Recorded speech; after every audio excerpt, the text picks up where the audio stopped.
I felt like the whole year was sort of going to end with a whimper, and I wanted to end it with a bang and do something bold and sort of stupid. Wow. Hello and welcome to the Abroad in Japan podcast, probably the best way of learning about life in Japan without actually being in Japan. I'm your host, Chris Broad. We're joined as always by England's top Japan enthusiast, Mr. Pete Donaldson himself. Pete, how the devil are you doing? What's going on? Oh, hi, Gazamas, Christopher. I hope you are keeping well. Chris, I'm just so excited about your big announcement that you've been trailing for a couple of shows on the YouTube and on the podcast RSS, and and I'm just very excited to hear what the hell you're going to be announcing. Drum roll. The big announcement is we're replacing Pete Donaldson with Natsuki. Going forward, Pete Donaldson will be killed and Come on. I mean, that would be a needle pusher. Needle pusher? Is it needle pusher or needle puller? Natsuki would know.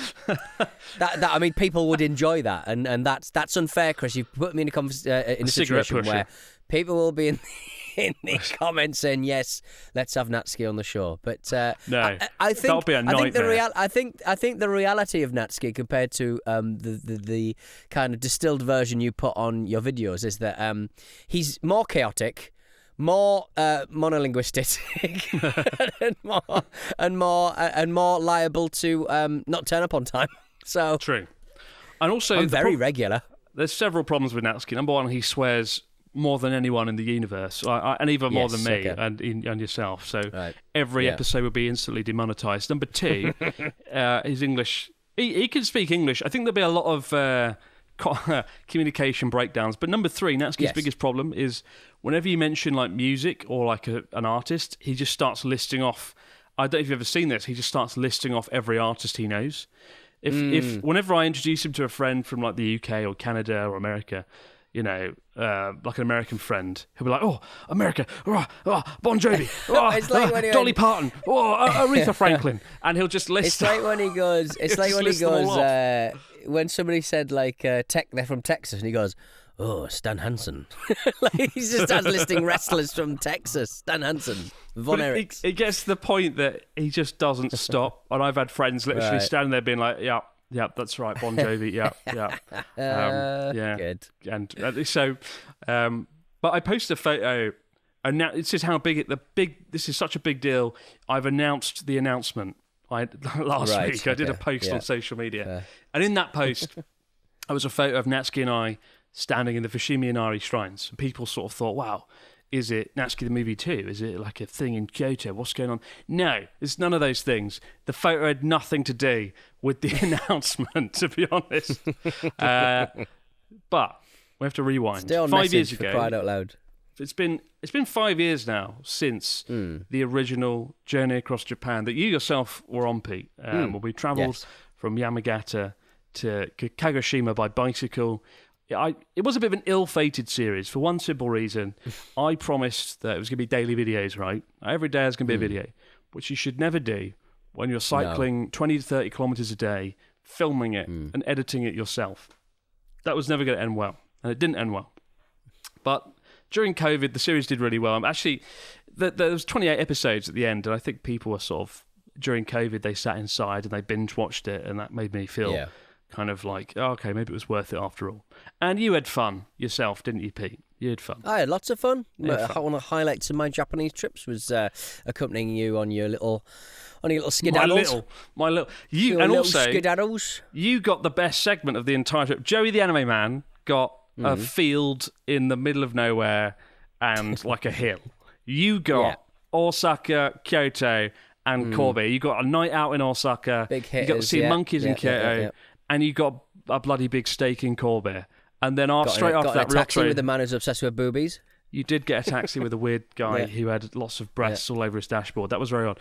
And then Ryotaro turned up and he got nothing. And again, it was back to mediocrity. We had to put the effort into the ones after that. So you can't treat me mean. I will not remain keen, Chris. You got to treat me well. Got to treat me like a lady. We spoiled you. We did. But ever since then, we've had other series of Journey Across Japan, right? We've had Journey Across Japan, The Lost Islands, where we had the big song, Too Much Volcano. We've had Journey Across Japan, Escape to Paradise, where we rented a yacht and splashed about in the sea, to name other things.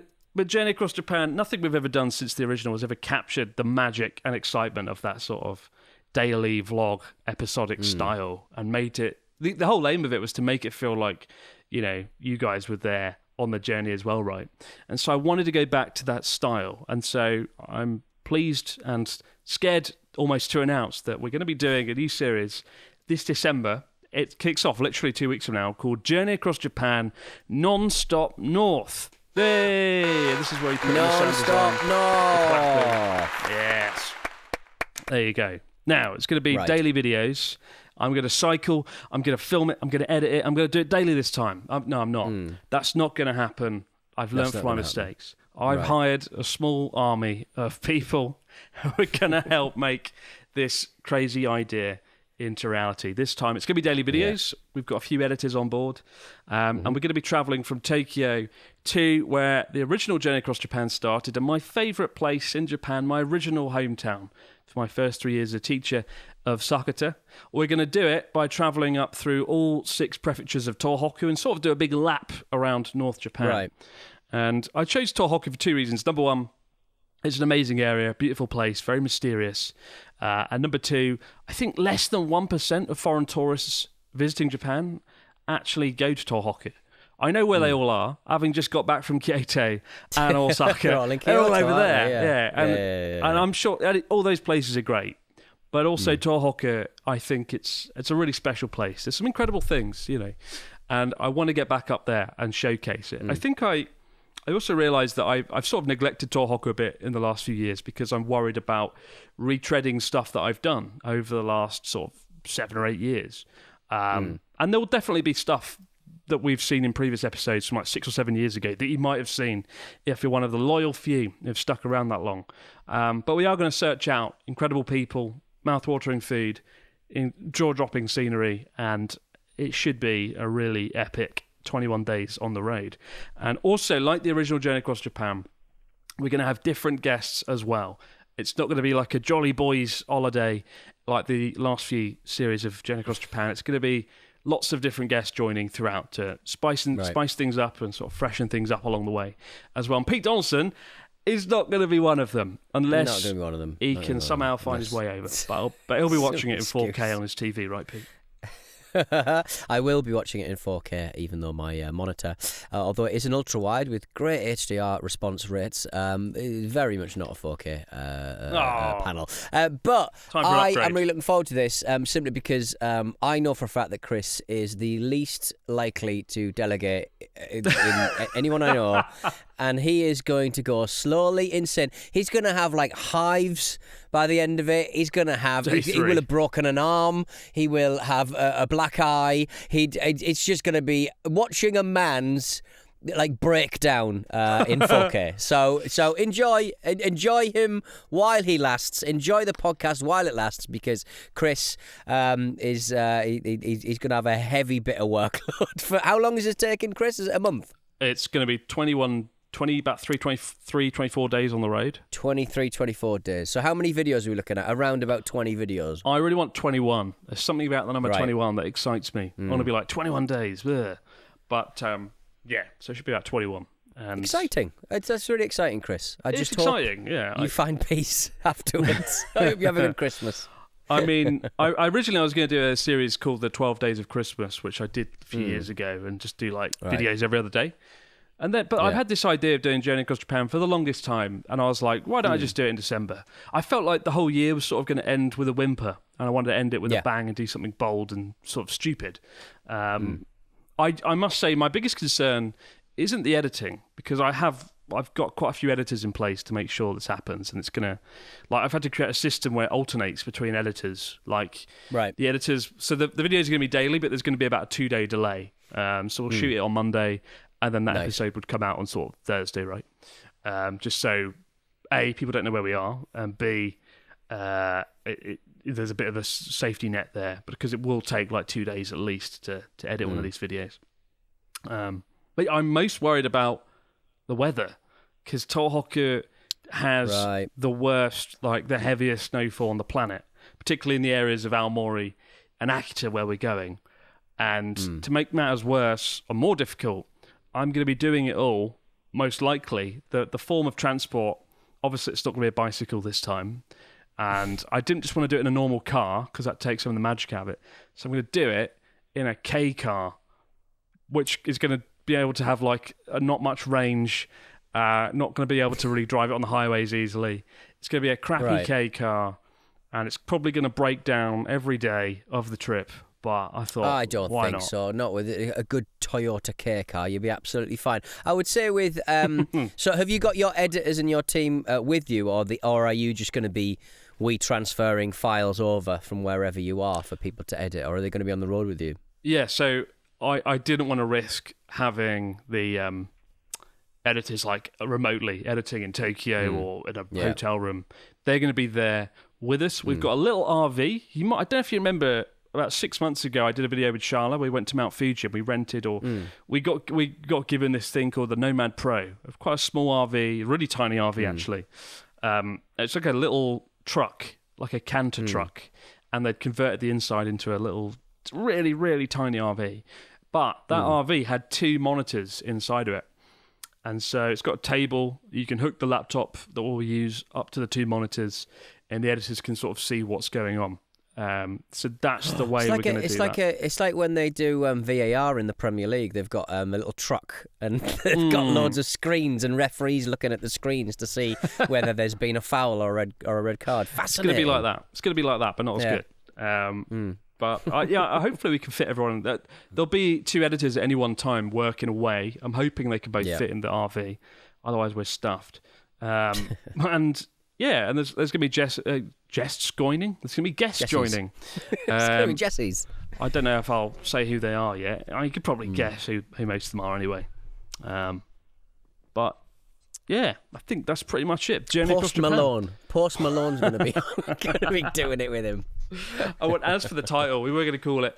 We whittled it down to 2 titles. One was Journey Across Japan Non-Stop North, and the other one was Journey Across Japan Secrets of the North. But then we thought that sounded a bit too sexy for my liking, and a bit too vague. And also alliteration is king. Non-Stop North just sounded better. And on this one, it's not so much about the destination as the journey, right? The idea that every day there's going to be something. And it's going to be cool. Like, we've sort of thought through a few episodes. There's a general plan. It's going to be quite a vague route. Obviously, we've got to try and book hotels ahead of time because there's a few folks and Japanese hotels get booked out quite quickly. But we've got a few ideas in mind, and I think it's not just going to be like silly, ridiculous videos. There are actually some serious episodes, some mini documentaries we're going to shoot along the way.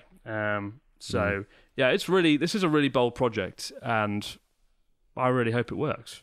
I do. I really hope it works, because if we pull this off, it'll be fucking awesome. It'll be more like an event than a series. And again, I want to make the viewers feel like they're there with us, and there'll be a lot of like posts going on social media and lots of ways to interact. Challenges are coming back as well. People can send in their challenges. Ampan-Man. Is Ampan-Man coming back? Ampan-Man's going to be there on the back seat of the K car.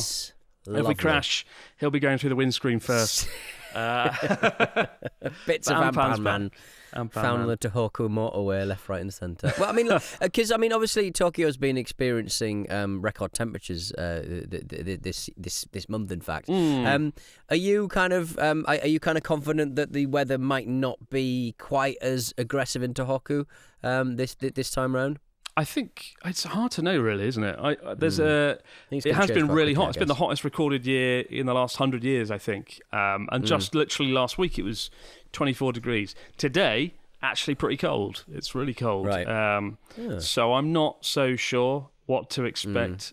The snow could be really interesting, make some fun videos, but it could also destroy everyone's morale when we're in a snowed out truck in a field stomping or whatever. About. Yeah, but we'll see. I think Tohoku, it's just an amazing place. It really is, and I'm looking forward to doing my best to help put it back on the map and sort of encourage folks to see it. But smashing. Keep an eye on social media, guys. There'll be more details coming out soon, and it kicks off a few days. We start filming a few days before December 1st. I think we start filming around December 28th, and the first episode will then come out on like the 1st of December. So it's going to be a long December, but hopefully a fun December.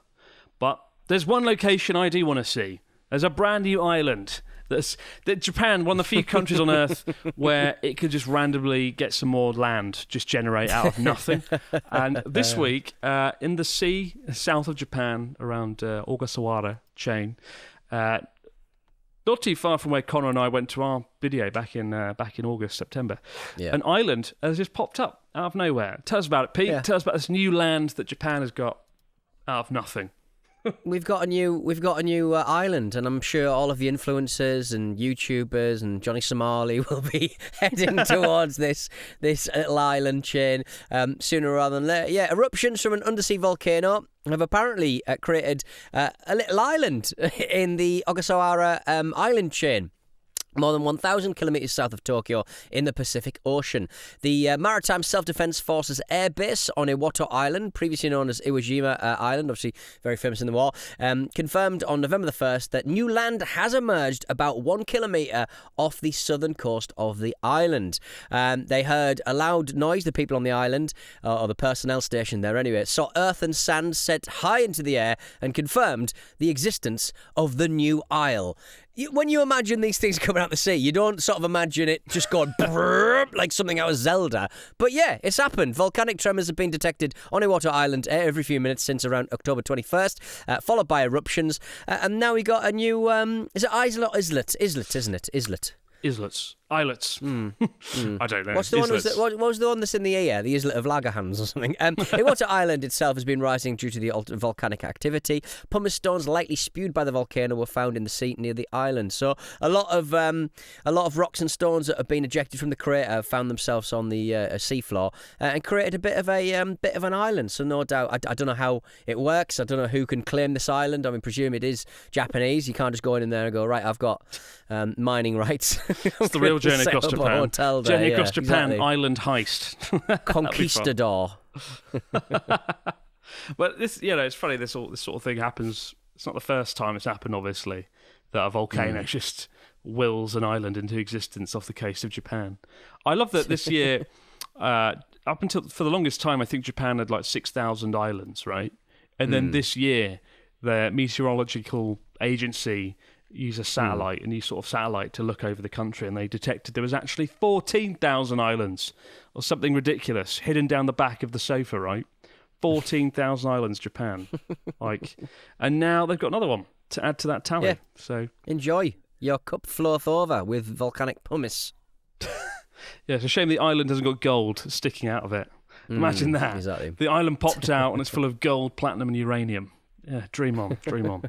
We'll match the moment, guys, with your stories, comments and questions in the fax machine. Wow.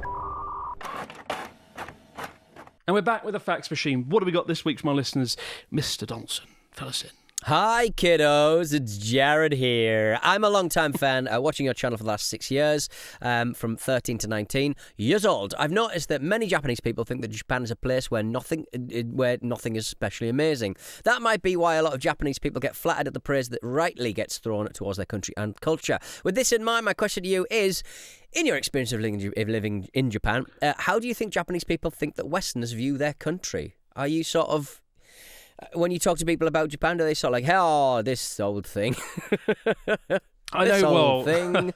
I know Japanese people love it when foreigners talk about Japan, especially in a positive light. They get very excited. Yeah, Japanese folks really are curious about how the world perceives them in a way that I think most folks in European countries don't give a toss. Right. In the UK, you don't want to know. You really don't want to know how we're perceived. That'll ruin your day. But yeah, no, I find people are very curious in Japan. They really are. And and given that most of the population doesn't leave Japan, that might explain why. They've got one of the best passports in the world in Japan, and yet people just don't travel overseas. Sadly. Well, it's a bit like America in microcosm, in that like there's just every prefecture has a lot of different vibes. There are a million different ecosystems and things to sort of see and do, and also they are not particularly time rich, very much like the American system of holidays and stuff. So yeah, it makes sense to sort of stay where you are a little bit, whereas in England we're like, yes, get out of here, let's go Stansted. Went to did I went to Dortmund? I went to Dortmund last week. That was a bit of fun. Big fan of that place. Had a lot of ate a lot of kebabs, a lot of currywurst, a lot of just great goddamn meat. Pizza. Big fan of that. Your travels never cease to amaze me. Is it in Germany, presumably? I've never heard of this Dortmund. Yeah, Dortmund. It's where the good football team come from. Big fan of that. Like lovely Christmas markets. Just like the drinking was top notch, nice and cheap, beautiful. Loved it. The quintessential Pete Dawson holiday.